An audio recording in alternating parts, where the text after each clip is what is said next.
It is your girl, Camille B., the HR counselor. I am super excited today to introduce to everyone Miss Latrice Huff, leadership coach and career success expert with Talent Stays.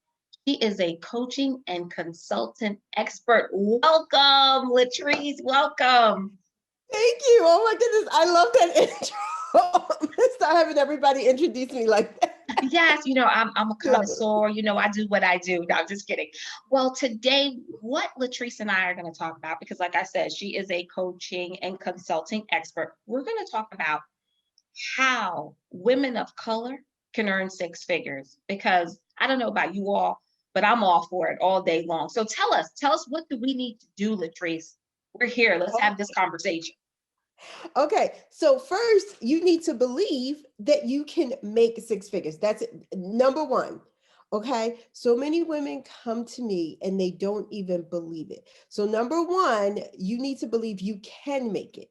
Number two, you need to believe you deserve it. Before you start writing your resume, before you look at jobs, because if you don't have those two things down, let me tell you what's going to happen.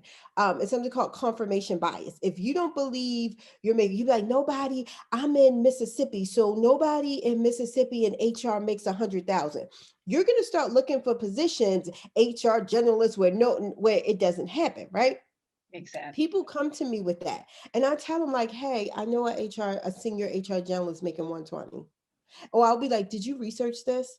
When people come to me and they want to make six figures, but they can't even get it out.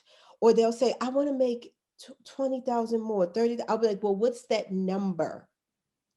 They can't even say it.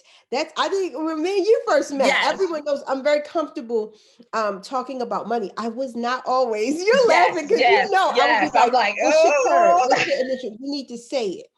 I'll be like, yes, say it, get comfortable. I'm going to ask you every time we speak, I'm asking you, because if you can't even say it to yourself, you can't say it to me, how are you going to say it to a company? How are you going to write it down in the application?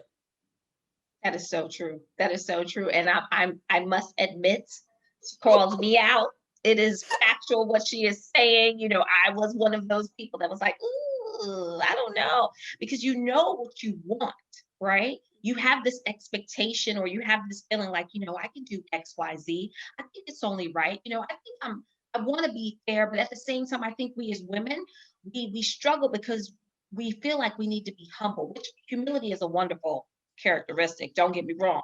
But we're so humble sometimes. And I want to say, especially to my POCs, we're as Mhm. and females, to really be point spot on, we're so humble, we humble ourselves out of positions.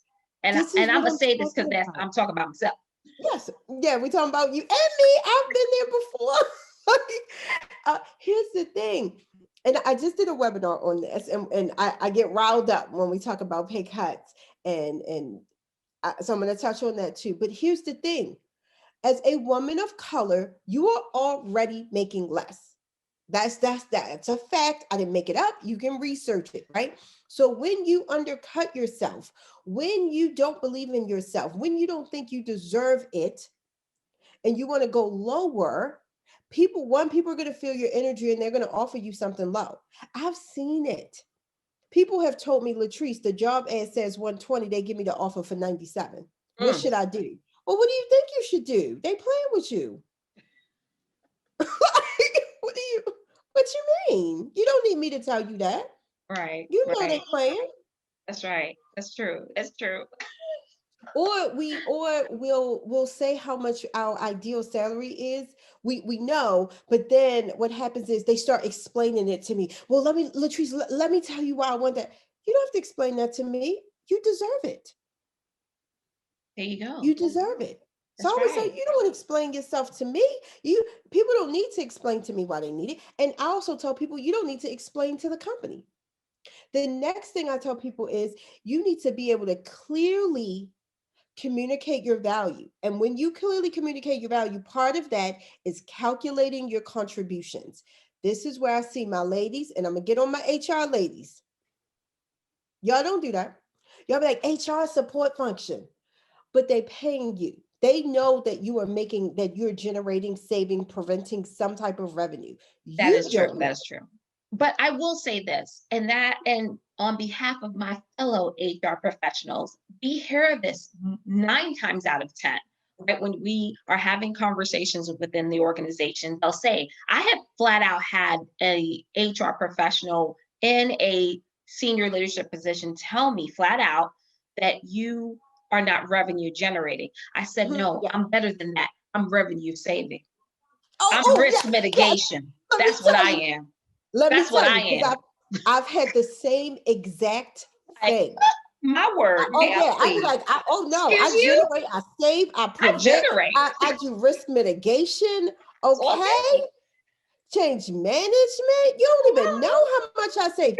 Here's the key though: it's not enough to say it because they're gonna come back. You got to calculate it. When someone Right, told me that, I'm not gonna say who, they told me that, I said, well, let me show you how I earned this company money, and because I had been tracking. And so right, this was just one way. We were allocating, I think it was like 20,000 or something to get like prescribers, right? To right. outside agency. Well, I was able to recruit faster than the outside agency. So each time that I brought someone in, I was saving this company 20,000, right? So I was like, already I saved y'all 60,000. Here it is right here, bam. How you like those And apples? that was just one way. I'm very thankful for that experience because it taught me how to consistently calculate my contributions. So now when I teach my clients, their resumes, their interviews, the way they speak about themselves, the way they show up is above all the rest. So if leadership comes to you saying that, when you can clearly calculate your contribution and you can say, like, hey, when I reduced that turnover rate 10%, because they can't calculate that. Did you realize that that actually saved us 27,000 in labor costs? Right, right. Think about that. And So, tell I them mean, how you some got that number. And you exactly. gotta be able to show them how you got this number. But a lot of us, we don't know how to do that. And we don't believe that we should do that because we're believing your support, your support, your support. Okay. If I wouldn't even, I don't even fight people on that.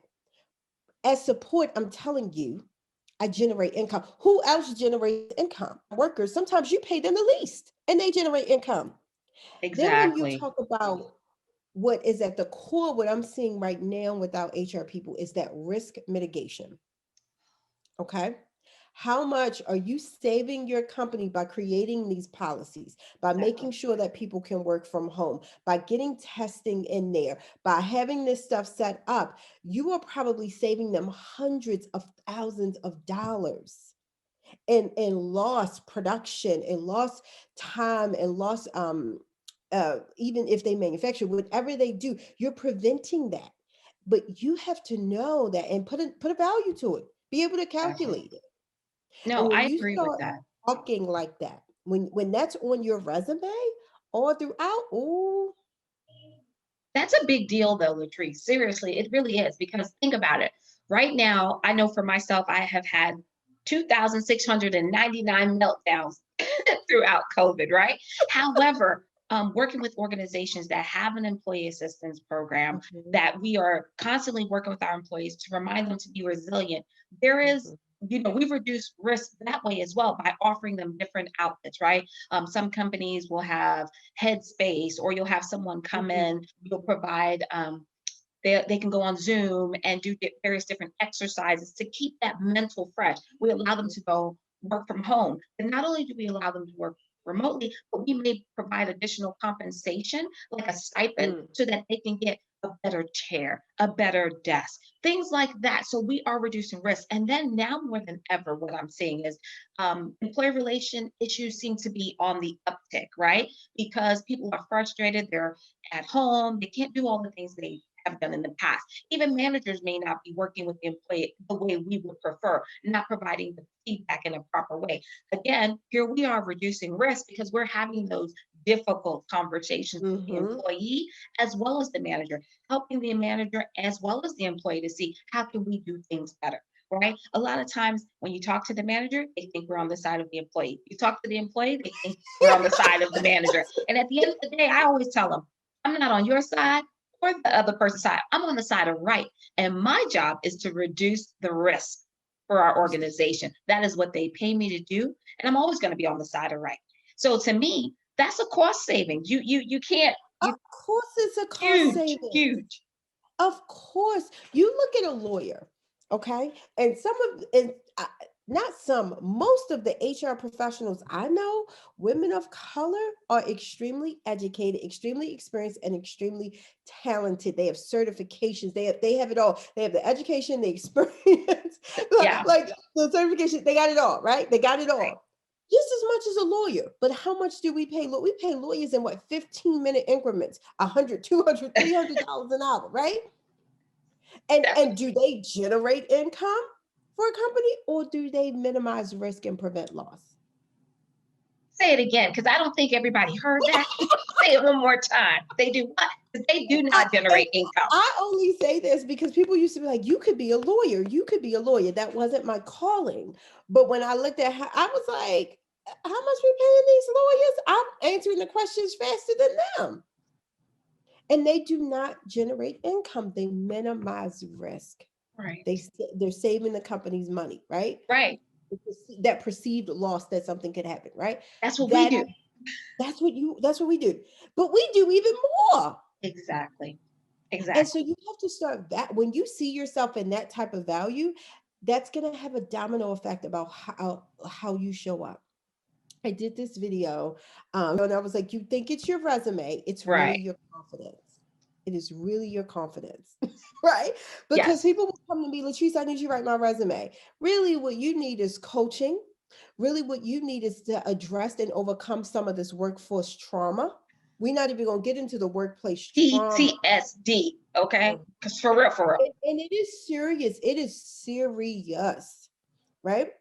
And I'm like, and I tell people, if you go to somebody else and you say, write my resume in this fog, right? In this, I just need to get out of here. I just need to make more money in that desperate energy, you're not going to be able to clearly communicate your value. They're just going to be rewriting what's already on there or rewriting what you're telling them. When you come up confident, this is a big thing I work on with my ladies, is building their confidence and getting them to see that what they think is a daily task is actually a consistent accomplishment. Right. Right. You know what? They're like, Oh, I just show up. I'm like, what did you accomplish? Nothing. I'd be like, well, tell me what you get complimented on? Nothing. Well, what did you do today? They'd be like, oh, I found this $5 million payroll error. And what? Back up. You did what? Come roll it back, roll it back, roll it back. So you say 5 million? I had to switch up my questions. Because I was like, they were like, my job doesn't work that way, Latrice. I don't have an evaluation. I don't have any accomplishments.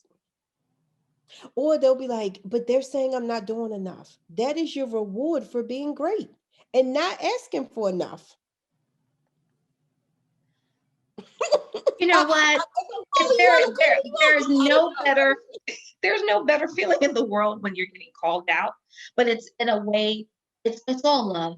It's all love, right? It's all love. If you It's coming from a feel, place of if you feel love. like I'm calling you out, it's from love. That's what it But is. It really is. what I do with my clients, and people ask how my clients have gotten these significant jumps, is because we do address that confidence. I do teach them how to communicate their value, how to believe in themselves and show up differently. And then the biggest thing is how to play the game. And this is what I mean. So many times they'll be like, I'll say, how many jobs did you apply to? 3. But they were generalists on these lower levels. Was that paying 6 figures? Did they say it was paying 6 figures? Like some business partners don't. If you're an HR business partner, that's different, right? But sometimes a role isn't paying 6 figures and you're applying, but why? Or they'll say, I don't think I have enough experience. And it's coming from that feeling of not being enough. So I always say, do you know anyone who has less education and less experience than you, but are in a higher role and makes more money? Every time they'll be like, oh yeah, oh yeah. And I'll be like, are they a male? Yes. Right. I'll be like, but you're not even playing the game and applying. So if someone else with less experience but more confidence applies for the job, then what's going to happen? They're going to be your boss. I do think that's funny because as imperfect human beings, we are hard on ourselves. Like we want that certain amount of income, we want that specific job or job title. However, something in our mind is saying we're not worthy, right? Something somewhere, someone, some experience we had or we saw someone else have makes us feel as though we're not worthy. Where you have one individual that they barely got out of high school with a min- with barely any experience, yet they're like, I can do that.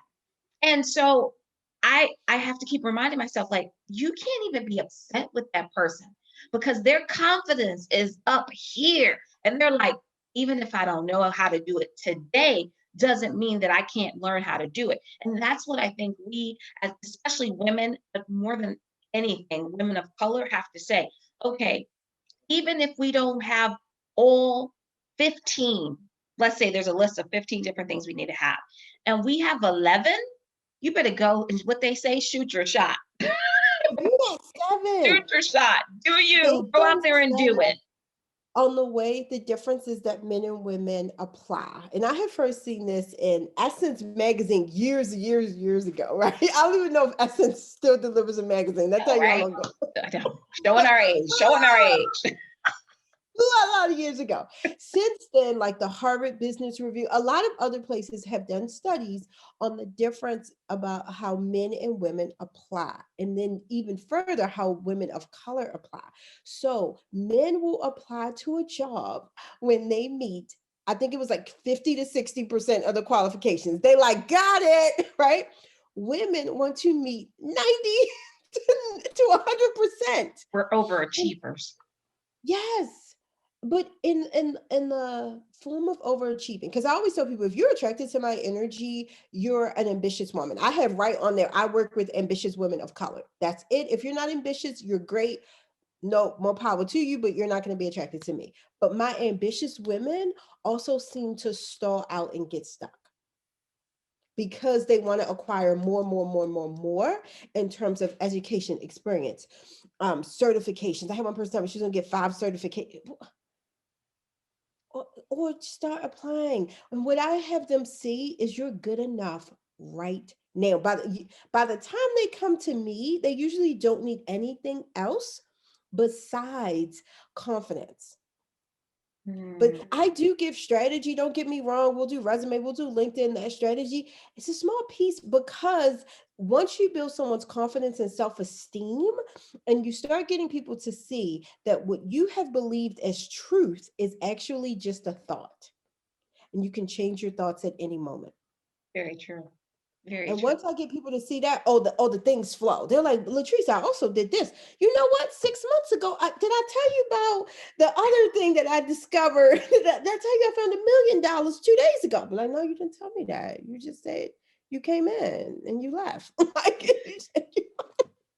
Right? Like then they start to see what they have been doing in a different way.